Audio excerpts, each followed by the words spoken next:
Tu es plus grand que ça que l'on dit. Jéhovah, tu es plus grand que ça que l'on dit. Tu es plus grand que ça que l'on dit. Tu es plus grand que ça que l'on dit. Tu es excellent. Tu es plus grand que ça que l'on dit. Oh, tu es. Oh, yes, Lord. Tu es plus grand que ça que l'on dit. Tu es plus grand que ça que je pense. Jéhovah, tu es plus grand. Amen. Ça fait du bien d'entendre des témoignages comme ça. Comme quoi Dieu agit. Amen.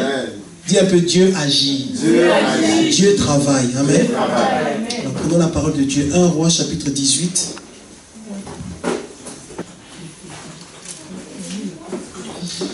Donc nous poursuivons notre enseignement sur les 12 pierres. Et nous avons dit que les 12 pierres sont 12 éléments spirituels, 12 points spirituels que tout enfant de Dieu doit avoir s'il veut voir la gloire de Dieu dans sa vie. Amen. Est-ce qu'on se souvient de cet enseignement? Donc je lis 1 Roi chapitre 18 verset 30. Élie dit alors à tout le peuple, approchez-vous de moi.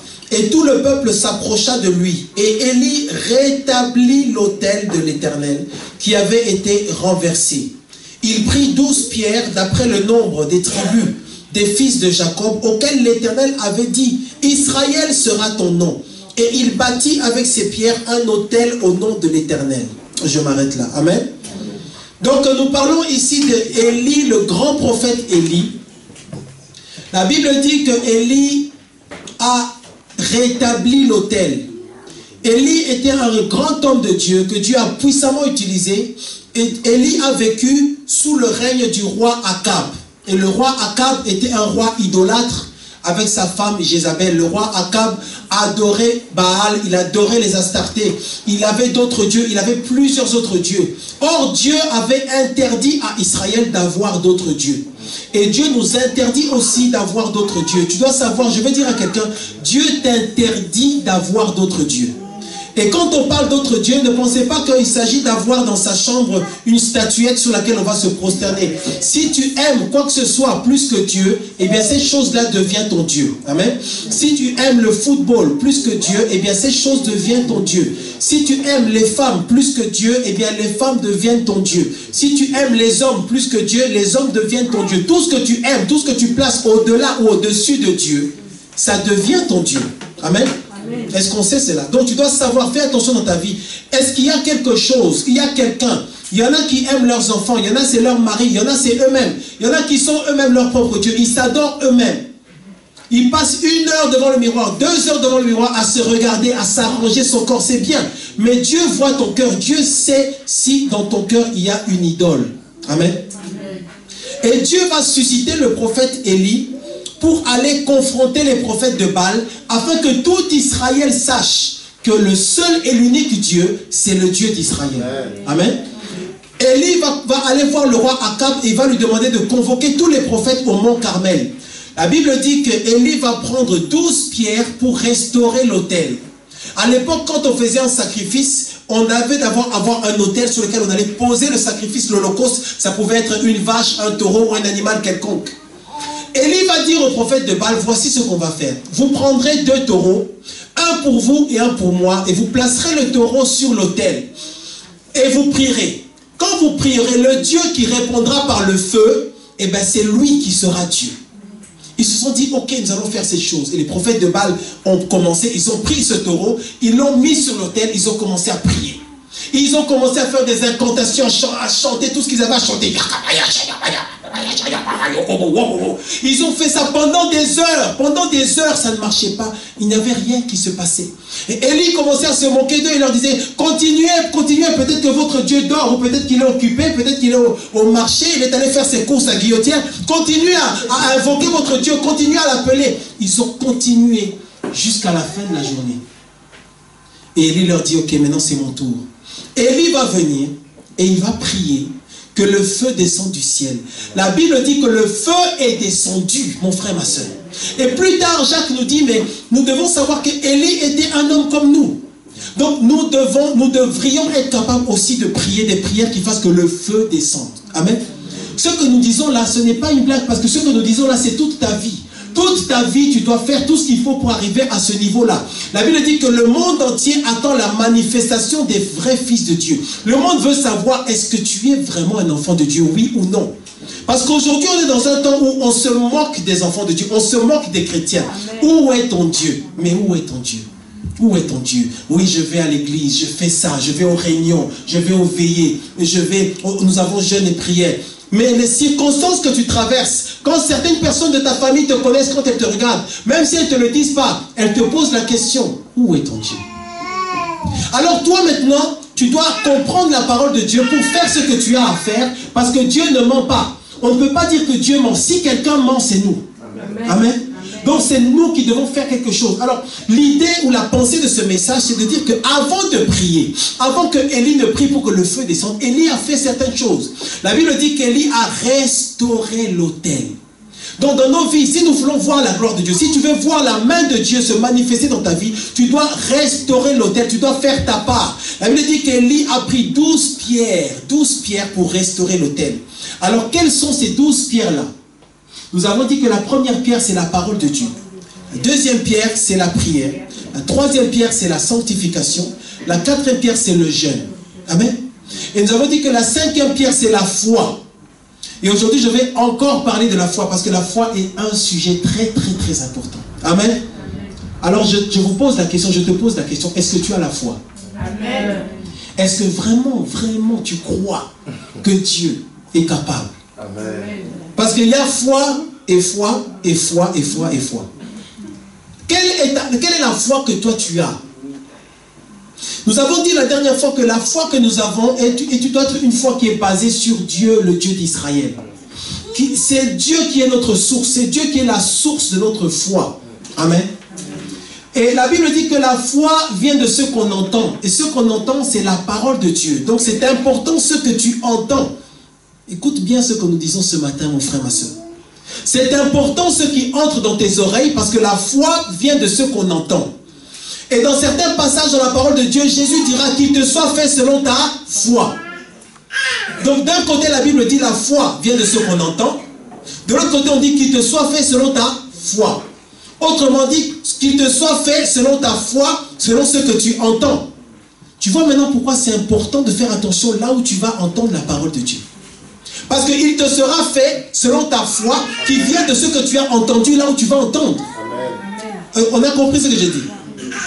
La foi vient de ce qu'on entend. Qu'il te soit fait selon ta foi. Donc qu'il te soit fait selon ta foi, selon ce que tu entends. Donc tu ne dois pas mettre tes pieds n'importe où, écouter n'importe quel message, écouter n'importe quel enseignement, parce que ta foi sera basée sur une fausseté. Parce que ta foi sera basée sur ce que tu entends dans tes oreilles, ce que tu reçois. Amen. Est-ce que vous avez déjà rencontré quelqu'un, est-ce que tu as déjà rencontré quelqu'un qui veut te dire ce que tu es? Il veut te dire qui tu es. Il y a des gens comme ça, il te dit, tu es quelqu'un qui est comme ça et comme ça. Et quand il te dit ça, il te le dit souvent, et il espère que tu puisses dorénavant vivre selon et en fonction de ce que lui a dit. Amen. D'accord? Donc, il ne te connaît même pas. D'ailleurs, il ne te connaît même pas. D'ailleurs, même toi-même, tu ne te connais même pas. Alors, comment quelqu'un peut te dire que je te connais? Et ces gens-là, ils viennent, ils te disent, toi, tu es quelqu'un, tu es comme ça, comme ça, comme ça. Et c'est vrai qu'il y aura certaines choses qui seront vraies. Mais certains d'entre nous, si on te dit que tu es certaines choses, si on te dit certaines choses qui sont vraies, du coup, tu crois tout ce qu'on va dire. D'accord? Si quelqu'un me dit, toi, de toute façon, tu es noir, tu n'as pas beaucoup de cheveux, c'est vrai. Mais tout le reste, ce n'est pas sûr. Donc, tu ne dois pas prendre ce qu'on dit que tu es et mettre ta foi dedans. Si tu mets ta foi dedans, il y a des gens, ils mettent leur foi dans ce que les autres disent. Du coup, ils vivent une vie qui est en fonction et selon de ce que les autres ont dit. Et du coup, comme ceux qui ont dit ces choses-là sont des hommes et des femmes, ils ne sont pas Dieu, les espérances maintenant que tu auras seront basées sur ce qu'on t'a dit toi. Alors que la vraie espérance doit être basée sur ce que Dieu a dit. Maintenant, tu te retrouves en train de vivre une vie qui ne correspond pas vraiment à ce que Dieu dit dans sa parole pour toi. Tu te retrouves en train de vivre une vie qui correspond à ce que les hommes ont dit pour toi. Fais attention. Les gens qui viennent te dire, toi tu es comme ça, tu es comme ça et tu es comme ça. Et puis ils s'attendent à ce que tu sois comme ça. C'est pour ça que moi je dis souvent aux gens, c'est à toi d'éduquer les gens, c'est à toi d'apprendre aux gens comment eux ils doivent te considérer. Donc certaines choses quand on te les dit, tu dis non. Même si tu ne le dis pas dans ton cœur, tu refuses ça. Non, je refuse ça, je ne suis pas comme ça. Parce que tu sais que ou tu n'es pas comme ça, ou tu es plus que ce que lui dit. Lui il te dit que tu es 5 sur 10. Mais toi tu sais que non, moi par rapport à la parole de Dieu, je suis à 10 sur 10. Tu dis je refuse ces paroles-là. Donc la foi que nous avons doit être une foi qui est basée sur ce que Dieu dit dans sa parole. Et la Bible dit que le plan de Dieu pour ta vie, c'est oui et amen, c'est la bénédiction. Donc si on vient te dire quelque chose qui ne correspond pas ou qui n'est pas au niveau de ce que Dieu a dit, c'est un mensonge. Amen. Amen. Alors, la foi est quelque chose qui est très très délicat dans la vie de l'homme et très important. La foi, on peut dire j'ai la foi, je crois en Dieu, j'ai la foi. Mais c'est dans la souffrance qu'on saura si tu as la foi. Amen. C'est quand rien ne va plus, c'est là qu'on saura. C'est là d'ailleurs que toi tu sauras, Dieu saura, les anges sauront, les démons sauront. Si tu as vraiment la foi. Parce que c'est facile de te... J'ai la foi quand tu as un bon plat devant toi et que tu manges. Là tu dis j'ai la foi en Dieu. Mais quand il n'y a plus rien qui va, mon frère, ma soeur, est-ce qu'on peut dire la vérité? Est-ce que vous aimez la vérité? Comment est-ce que tu réagis? Il y a un homme qui voit, il parlait à des femmes. Et c'était une réunion de prière. Et vous savez, les femmes sont toujours très... Elles chantaient fort, elles dansaient là. Il les regardait, puis il vient dire, alors les mamans, ça va? Oui, ça va, gloire à Dieu, ah, gloire. Il dit, ok, gloire à Dieu, bon. Et si maintenant tu perds ta jambe? Est-ce que tu diras encore gloire à Dieu? Vous voyez ce qui vient de se passer là, le silence là? C'est ça qui s'était passé ce jour-là. Silence. Si tu perds quelque chose d'important, est-ce que ta foi sera toujours là? C'est là que Dieu nous attend. Amen. Vous êtes silencieux, vous me faites peur là quand même. Hein? Amen. Jean chapitre 11. C'est compliqué, hein? Jean chapitre 11. Dieu nous aime. Amen. Dis un peu Dieu m'aime. Dis mais Dieu m'aime. Dis mais Dieu m'aime. Voilà. Jean chapitre 11. Est-ce que tu aimes la parole de Dieu? Amen. Nous voulons avancer encore plus loin avec Dieu. Amen. Amen. Jean chapitre 11. Jean chapitre 11 du verset 1 au verset 4. C'est une histoire que nous connaissons. Je lis Jean chapitre 11 verset 1 au verset 4. Il y avait un homme malade, Lazare de Béthanie, village de Marie et de Marthe, sa sœur. C'était cette Marie qui oignit de parfum le Seigneur et qui lui essuya les pieds avec ses cheveux. Et c'était son frère Lazare qui était malade. Les sœurs envoyèrent dire à Jésus, Seigneur, voici celui que tu aimes est malade. Verset 4. Après avoir entendu cela, Jésus dit, cette maladie n'est point à la mort, mais elle est pour la gloire de Dieu. Dis un peu avec moi, gloire de Dieu. Dis gloire de Dieu. Afin que le Fils de Dieu soit glorifié par elle. Je relis le verset 4.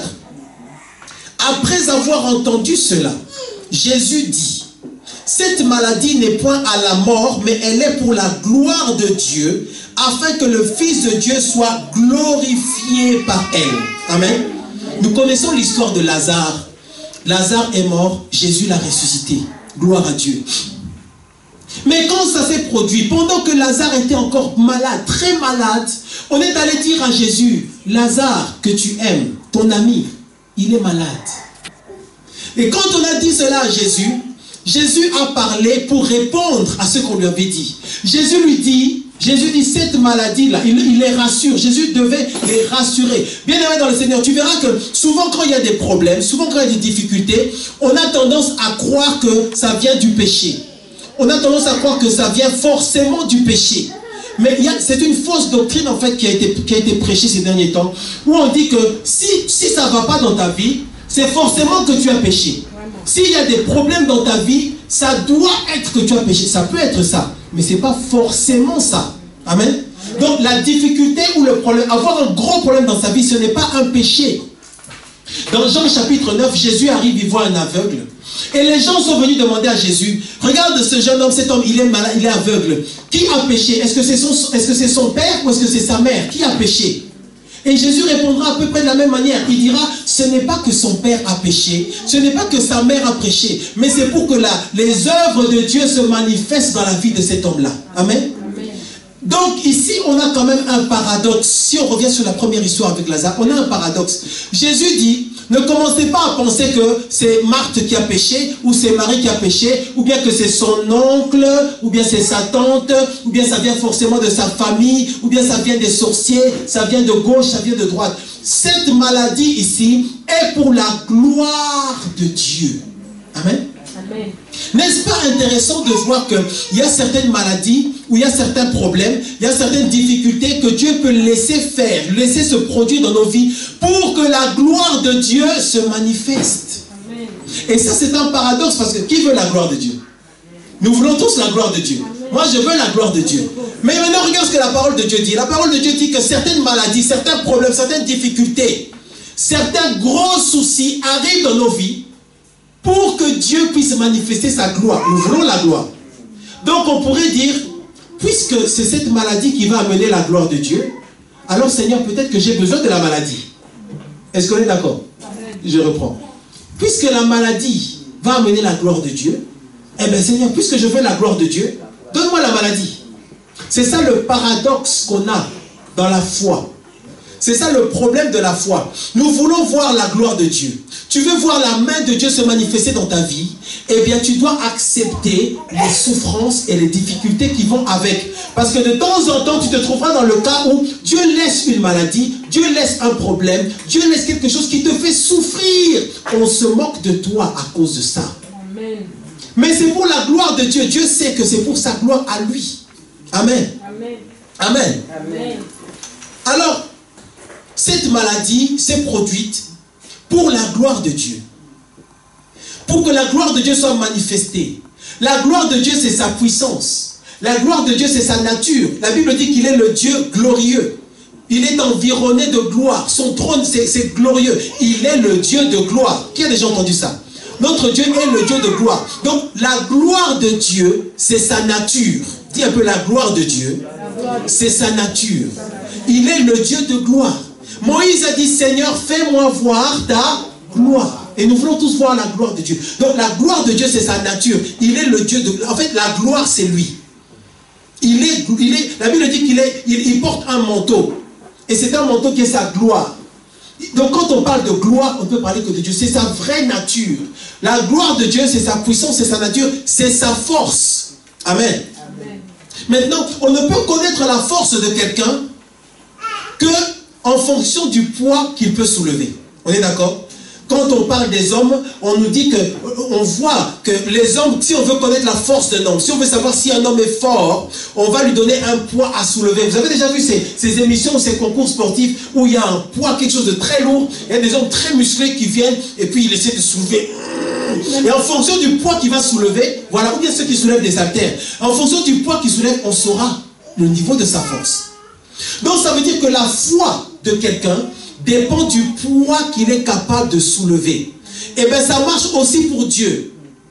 La force de Dieu, la puissance de Dieu se manifestera en fonction du poids qu'il est capable de soulever. Donc maintenant le principe de la foi c'est quoi? Dieu dit, je veux manifester ma gloire, je veux vous montrer ma puissance, je veux te montrer ma force, je veux te montrer à quel point je suis puissant, je veux que tu saches pour que ta foi soit basée sur une vraie connaissance de qui je suis, de ma vraie nature. À cause de ça, puisque je veux que tu saches qui je suis vraiment, et je vais laisser des problèmes dans ta vie. Je vais laisser des poids dans ta vie. Je vais laisser des choses difficiles dans ta vie. Et le problème que tu as là, c'est un poids. Dieu laisse ce poids-là pour que lui-même puisse venir et soulever ce poids-là. Et quand Dieu aura soulevé ce poids-là, tu sauras la puissance qu'il a. Tu sauras la nature qu'il a. Amen. Est-ce que nous comprenons ce raisonnement? Dieu laisse des situations difficiles dans ta vie qui te font souffrir aujourd'hui. Mais c'est parce qu'il veut manifester sa puissance. Il veut te montrer, quand il aura résolu ce problème, quand il aura fait un miracle dans ta vie, il veut te montrer à quel point lui, il est puissant. Amen. Amen. Amen. Notre Dieu est puissant. Bien-aimé dans le Seigneur, quand tu seras dans la souffrance, quand tu seras dans la peine, il y aura toujours des gens pour se moquer de toi. Amen. Toujours, il y aura des gens. Donc, le problème que tu as là, toi tu souffres, lui ça lui fait rire. N'est-ce pas intéressant? Dieu permet une difficulté dans ta vie pour manifester sa gloire. Maintenant, Satan envoie des gens pour qu'ils se moquent de toi, pour que tu ne restes pas tranquille, pour que tu perdes ta foi. Mais vous savez, nous faisons partie du royaume de Dieu. Amen. Nous faisons partie du royaume de Dieu. Et le principe du royaume de Dieu, c'est que nous, membres du royaume, nous ne sommes pas là à nous ennuyer, à ne rien faire. Nous sommes actifs. Nos vies sont là pour démontrer la puissance de Dieu. Amen. Nous faisons partie du royaume de Dieu et toute notre vie doit être par la foi une démonstration de la puissance de Dieu. C'est là que quand on va voir ta vie, quand on va entendre ton témoignage, on saura que ton Dieu est le Dieu d'Israël, que ton Dieu est vrai. Amen. C'est pourquoi la foi, c'est quelque chose de très très important. La foi, c'est ce que tu as de plus puissant. Premier point. La foi, c'est ce que tu as de plus puissant. Parce que c'est par la foi que tu es enfant de Dieu. Et tout ce que tu recevras du Seigneur sera par la foi. Amen. Donc tu dois savoir, quand Satan envoie des difficultés dans ta vie, ce n'est pas parce qu'il a besoin de ton mari. Satan n'a pas besoin de ton mari. Satan n'a pas besoin de ta femme. Satan n'a pas besoin de ta voiture ou de ton travail. Qu'est-ce que Satan va faire avec ton travail? Il attaque ton travail, il attaque ton mariage, il attaque ta santé. Il veut te voler ta foi. Amen. Amen. Satan n'a pas besoin de ton mariage. Satan n'a pas besoin de tes chaussures, de ta maison, de tes voitures, de tes immeubles. Satan n'a pas besoin. Mais il va les attaquer pour que si tu n'es pas assis dans les enseignements, tu puisses commencer à trembler et ne plus savoir que Dieu est Dieu. Et oublier le principe selon lequel Dieu permet certaines difficultés dans ta vie pour manifester sa gloire. Mais toi, tu dois rester tranquille. Dis un peu, reste tranquille. Tu dois rester tranquille et laisser Dieu se manifester. Donc en fait, marcher dans la foi ou vivre dans la foi, c'est quoi? C'est laisser Dieu se manifester. Quand tu es dans le feu, quand tu es dans la souffrance, tu discernes que ça, c'est pour la gloire de Dieu. C'est pourquoi la Bible dit, invoque-moi, je te répondrai, je t'annoncerai les choses cachées. Quand ça ne va pas, tu dois prier. Seigneur, qu'est-ce qui se passe? Est-ce que j'ai péché? Oui ou non? Tu sais ce que tu dois faire si tu as péché. Amen. Seigneur, est-ce que c'est une attaque de Satan? Oui ou non? Seigneur, ok Seigneur. Donc, je suis dans le cas de Job. Donc, je suis dans le genre de cas de Job où Dieu laisse faire quelque chose parce qu'il veut manifester sa gloire dans ma vie. Eh bien, Seigneur, je veux demeurer dans la foi, je veux demeurer dans la confiance et m'attendre à voir la gloire de Dieu.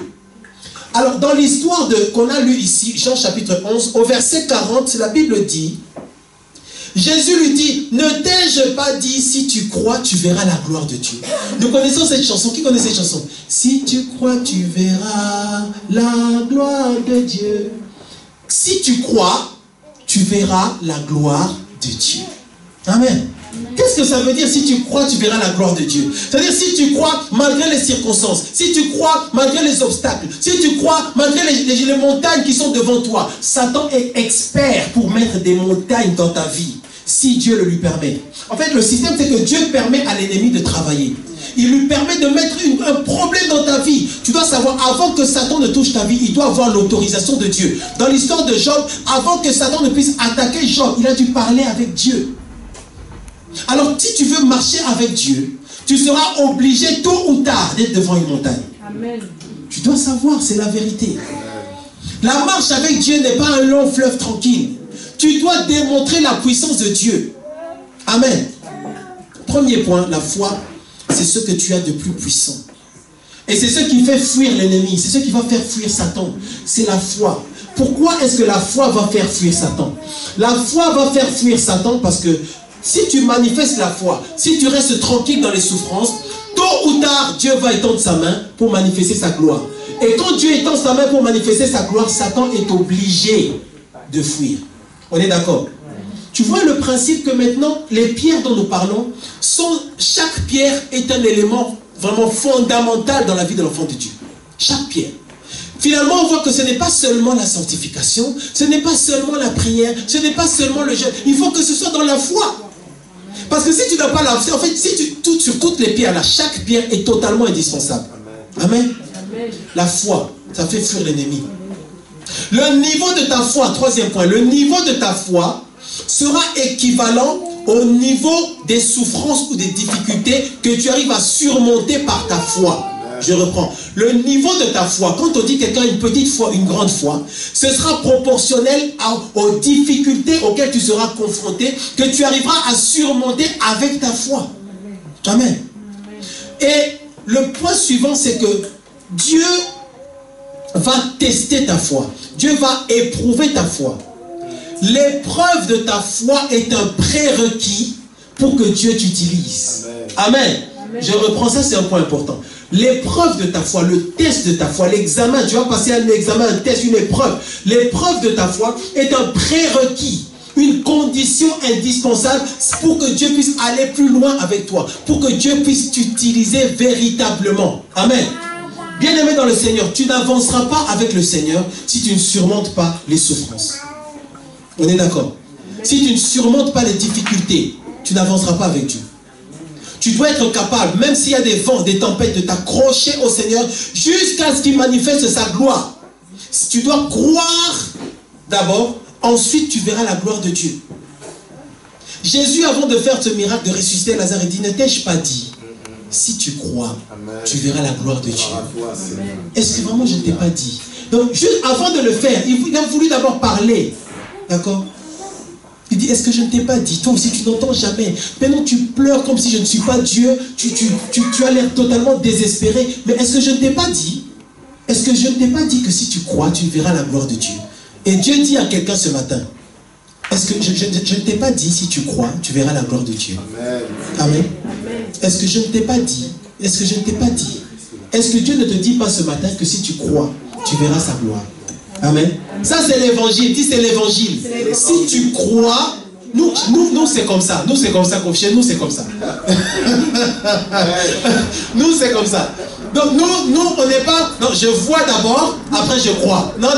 Nous, c'est je crois d'abord. Après, je vais voir. D'accord? Je me connais, je suis déjà connecté. Je dis, c'est bon. Tu as déjà parlé. Moi, j'ai parlé avec des gens. Tu parles avec la personne, il te dit... Voilà, on doit construire un grand immeuble ici. On va construire un grand immeuble. Et quand tu regardes à côté, tu ne vois rien. C'est un terrain vide. Il n'y a rien. Mais il te dit, on va construire un grand immeuble ici. On est en train de prier. Dieu va faire. Je te dis, mais vous êtes en train de prier? Mais il n'y a rien. Vous n'avez même pas eu une brique. Il vous dit, on va faire un grand... Il te montre les plans.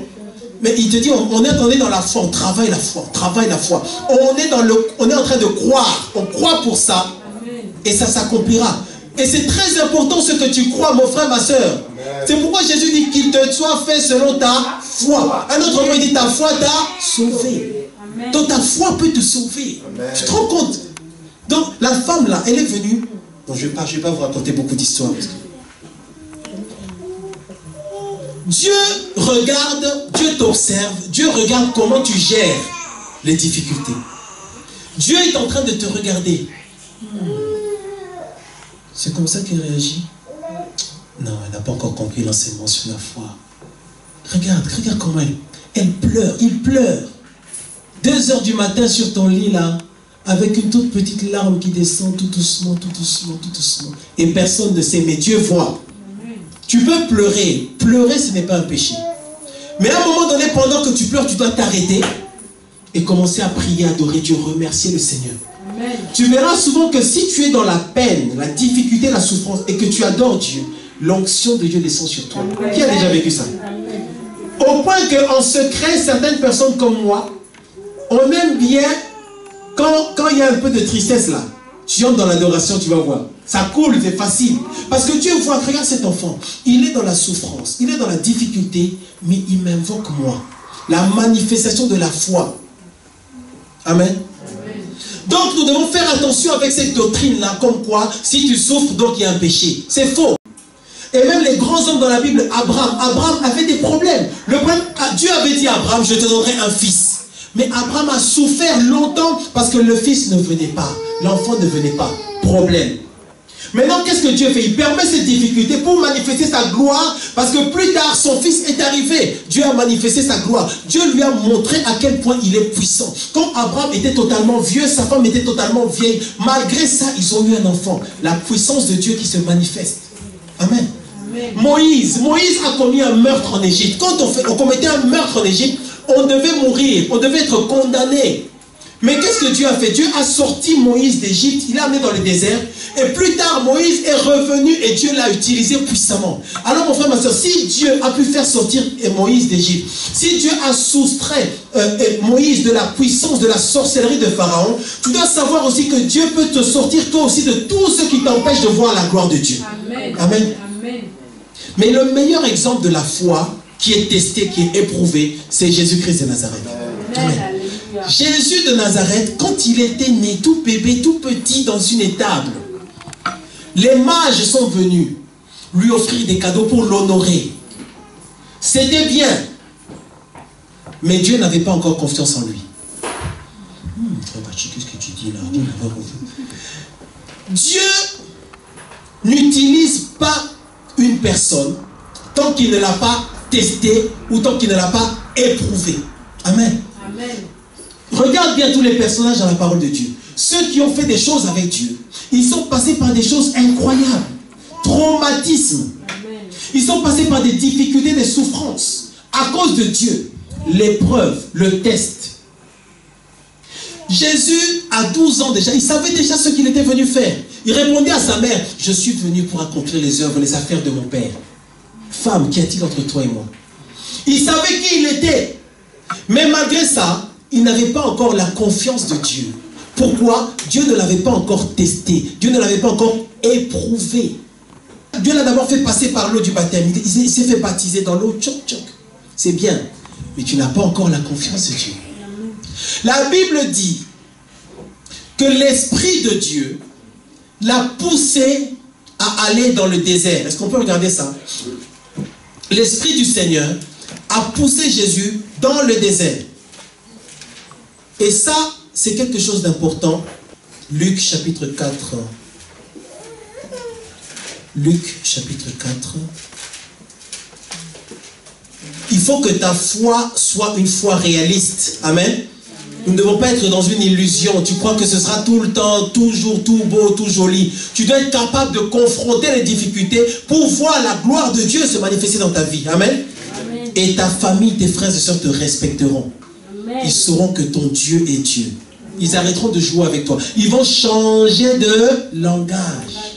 Amen. Luc chapitre 4, verset 14. Je prends d'abord Luc chapitre 4, verset 1.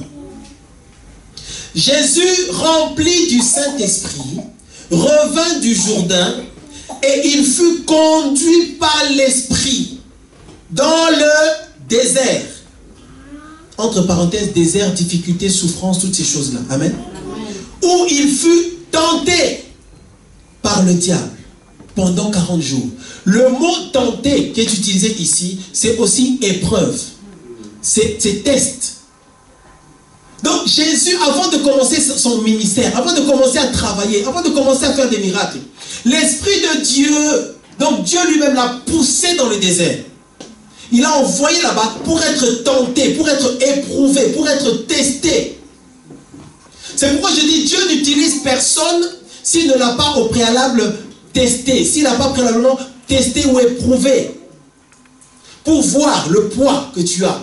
On a dit que ta foi est proportionnelle, est équivalente au poids que tu peux soulever, à la souffrance que tu peux surmonter par ta foi. Et donc Satan lui a posé des questions, tout ça, nous connaissons toutes ces choses. Maintenant, regarde les différentes étapes, regarde le schéma.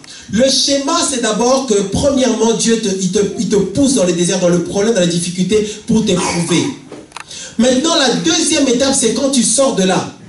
Nous allons prendre la bonne option. La bonne option, c'est que finalement, tu t'en sors. Le problème que Dieu t'avait envoyé, malgré ça, tu es resté debout. Malgré ça, tu marches avec Dieu, tu t'en sors. Regarde ce qui est écrit au verset 14. Qui peut lire le verset 14? Luc chapitre 4, verset 14. Amen. Jésus retournant en Galilée dans la puissance de l'Esprit, et sa renommée se répandit dans tout le pays d'alentour. Voilà. Tu vois? Revêtu de puissance. quand il s'est baptisé, quand il s'est fait baptiser, la Bible dit que l'Esprit de Dieu est tombé sur lui sous une forme de colombe. Quand tu viens à Christ, quand tu marches avec Dieu, tu as déjà le Saint-Esprit. Mais tu dois passer par les épreuves, tu dois passer par le test. Et quand tu sors de ces épreuves-là, maintenant tu es revêtu de la puissance à un autre niveau. Amen. Donc le schéma, c'est d'abord la souffrance. Quand tu traverses ces situations, tu arrives à surmonter avec la foi. Maintenant, Dieu te donne encore une autre portion. C'est pourquoi certaines personnes n'arrivent jamais à monter haut avec Dieu. Parce qu'ils ne passent jamais les étapes, les épreuves que Dieu permet dans leur vie. Amen. Amen. Amen. Tu dois être capable, quand la prochaine fois qu'il y aura une souffrance dans ta vie, tu dois être capable de la surmonter par la foi. Amen. Tu ne peux pas passer d'une classe à l'autre tant que tu n'auras pas réussi l'examen. Amen. Si tu veux la puissance de Dieu, si tu veux prier et que le feu descend du ciel, tu dois être quelqu'un qui est capable de surmonter les difficultés, de surmonter les souffrances. Amen. Donc la vie avec le Seigneur, c'est une démonstration. Maintenant, la question qu'on se pose, si Dieu a dû éprouver Jésus, je suis sûr, je vais dire cette question-là très lentement, vous comprendrez vous-même la fin. Si Dieu a dû éprouver Jésus, autrement dit, si Dieu a dû se tester lui-même, parce que Jésus est Dieu. Si Dieu a dû envoyer Jésus dans le désert pour qu'il soit testé, qu'il soit éprouvé par le diable, virgule, et toi? Et toi? Je reprends. Si Dieu a dû, si Jésus a dû aller dans le désert pour être éprouvé, problème, difficulté, Satan qui te combat, qui te met à l'épreuve, afin d'être levé, d'être revêtu de la puissance, est-ce que tu ne penses pas que ça t'arrivera à toi aussi? Ça t'arrivera à toi aussi. Parce que Jésus qui était parfait, qui était Dieu sans péché, regarde ce qui lui est arrivé. Alors imagine toi qui manges des gombos, des brochettes, tu manges toutes ces choses-là qui pêchent de temps en temps. Donc la souffrance, c'est quelque chose de totalement inévitable. Amen. Les épreuves. Mais la vraie foi, elle triomphe des épreuves. Elle triomphe de... En fait, tu restes tranquille. Tu restes tranquille. Tu t'attends à voir la gloire de Dieu. Si tu crois, tu verras quoi? La gloire de Dieu. Alors aujourd'hui, quel est ton problème? Quel est ton problème? Est-ce que c'est le mariage qui ne vient pas? Est-ce que c'est les papiers? Est-ce que c'est la santé? Est-ce que dans ta famille, on ne t'aime pas? Est-ce que tout ce que tu fais échoue? Est-ce que quand tu cherches quelque chose, tu souffres d'abord? Il y a des gens, avant d'atteindre quelque chose, ils souffrent, ils perdent beaucoup de temps avant de mettre sa main. Beaucoup de temps. Alors que pour d'autres personnes, c'est plus facile. C'est un problème. Et ça fait souffrir. La Bible dit que les promesses ou les espérances qui traînent, ça rend le cœur malade. Parce qu'on voit que les autres avancent. Les autres arrivent à avancer plus rapidement. Quand on se renseigne, qu'on regarde comment les autres... Surtout que maintenant, sur certains réseaux sociaux, les gens ils mettent leurs photos et ils mettent que leurs meilleures photos. Donc maintenant, quand les gens regardent les photos, ils voient que tous les autres sont vraiment bien. En fait, souvent, ils mentent, entre parenthèses.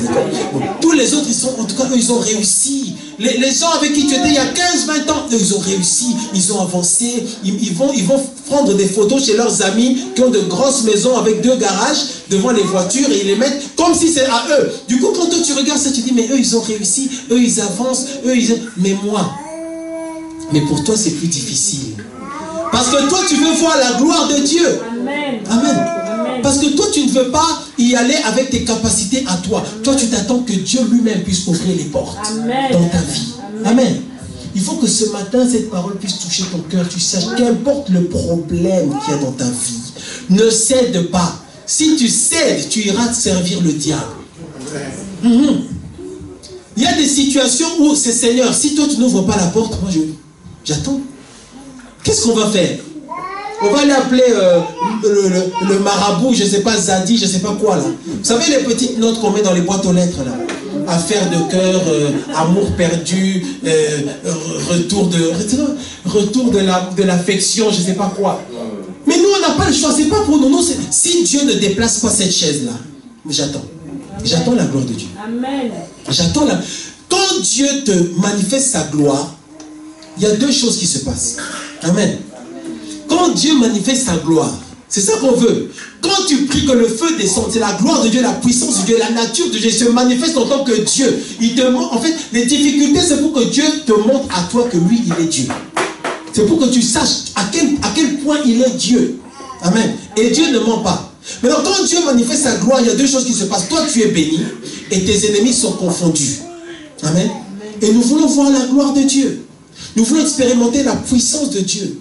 Pour expérimenter la gloire de Dieu, tu dois attendre dans la souffrance. Quand c'est difficile, attends. Dis un peu, attends. Attends encore. Dis encore, attends encore. Attends que Dieu lui-même ouvrira les portes pour toi. Ne sois pas quelqu'un qui commence à trembler, essayer d'aller à gauche, essayer d'aller à droite, parce qu'il y a une difficulté qui fait souffrir ton cœur. Maintenant, tu commences à douter de ton Dieu. Tu commences à douter au fond de ton cœur. Tu commences à douter. Qui s'est déjà surpris en train de douter de Dieu? On est tous passés par là. Au fond de ton cœur, tu sais, tu sors de la poste, tu rentres dans ta voiture, tu fermes la portière. Tu dis rien, hein? Tu fais seulement. Je dis, mais ce Dieu-là, tu rentres chez toi, tu t'assois sur ton fauteuil, mais je prie, je suis enfant de Dieu. Pourquoi Dieu n'a pas encore agi? Pourquoi Dieu n'a pas encore agi? Le problème, c'est le temps. Amen. La foi est éprouvée au travers du temps. Amen. Quand le temps passe, qu'est-ce que tu fais quand tu vois que ça tarde? Habakkuk dit, si elle tarde, attends-la. Dieu a promis des choses pour ta vie. La Bible dit, car je connais les projets que j'ai formés pour vous, projets de paix et non de malheur, afin de vous donner un avenir et de l'espérance. Dieu a un plan pour ta vie. Tu dois savoir, Dieu a un plan pour ta vie.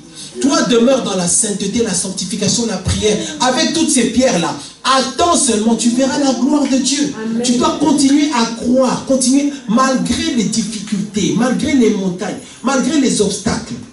Vous savez, quand nous on est venus dans ce pays-là, au niveau des papiers, c'était difficile. D'accord? C'était difficile. Oh, il y avait des moments où tu t'assois comme ça sur une chaise. Il y a tellement de tension par rapport à ta situation. Tu mets ta main sur ta cuisse, mais tu ne sens pas ta cuisse. Non, nous on souffre dans ce pays, hein, quand même. Tu mets ta main sur ta cuisse, mais tu te rends compte que j'ai mis ma main sur ma cuisse, mais je ne la sens pas. Parce que ta pensée est ailleurs. Qu'est-ce que je vais faire? Mais on est là. Amen. On est là. Pourquoi? Dieu a agi. Dans son plan. Dans son plan. Alors arrête de trembler quand il y a des difficultés. Sinon tu iras demander à l'ennemi d'agir dans ta vie et il agira. Tout le monde n'aura pas d'enfant. Est-ce que vous aimez la vérité?